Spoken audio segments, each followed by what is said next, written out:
வணக்கம். இன்னைக்கு நமக்கு கேட்டரிங்ல அருமையான கர்நாடகா ஸ்பெஷல் முள்பகல் தோசை போட்டிருக்கிறோம். எப்படி இருக்கு பாருங்க. ஒரு தோசை கொடுங்க. அப்படி சட்னியெல்லாம் லைவா நீ போடுங்க, தோசையை போட்டுருங்க. ஓகே. இந்த மாதிரி தோசை அப்படி தங்க கலர்ல நல்லா பற்று போட்டு அருமையான ஒரு தோசை முள் பாருங்க.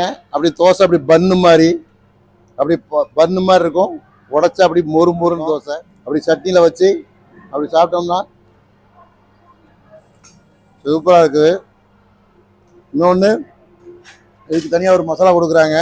அந்த மசாலாவும் போடுறோம். மசாலா கார சட்னி சூப்பரான ஒரு முள்பகல் தோசை. உங்கள் வீட்டில் இந்த மாதிரி ஃபங்க்ஷனுக்கு இந்த மாதிரி முள்பகல் தோசை போடணுமா மைசா கட்டை கூப்பிடுங்க, ஜம்முன்னு போட்டு கொடுத்துடலாம்.